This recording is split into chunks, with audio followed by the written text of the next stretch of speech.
Hello, Clint here, Crimson Landscape here, to talk about your backyard and outdoor living design. All right, so the goal with the design was not to make it look modern. The goal of design was to make it look like a place that you really go out and go, wow, this is cool. And when you have people visit, they go, this is neat, I really like this. So that's always our goal, especially with an outdoor living space. We also try to make it functional. So there's three key areas we always bake into the space. We have our fire pit space, which we call our lounge space. We have our living space, which is a couple couches or chairs to hang out and lounge. We use our living space as where my wife and I hang out and drink coffee. Also, when we entertain, we'll have 50, 60 people at our house. It's a great place for extra people to sit and eat because there's never going to have enough tables for people to eat when you entertain that many people. Then, of course, your standard dining space. With the dining space, I put an umbrella over it just because it made sense with how much sun you're going to get from the western sun. Then I added with the dining space area, I made it a little bit wider so it's a place for a future kitchen or a place for you to walk over and do your business when you're cooking. So let me go from the overhead view. So you can see we have a defined walk path that walks down to the gate.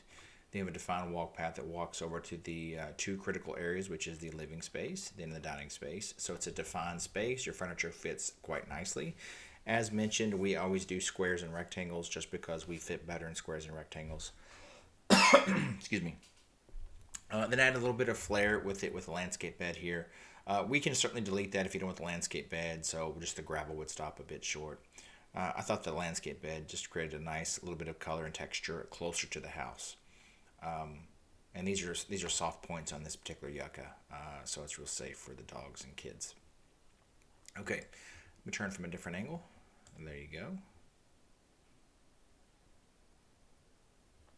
Let me go to the back door. What you see from the back door.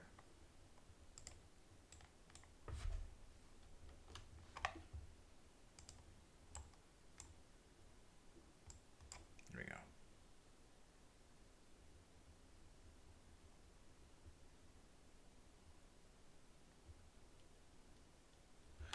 Okay, let me go back overhead view and let me change it to night. Because I added lights.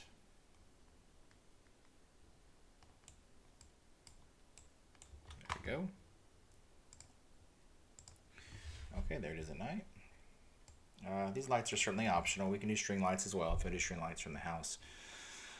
Over to the opposite side. The problem is we got to do steel, and that steel post for string lights is quite expensive, but certainly plausible.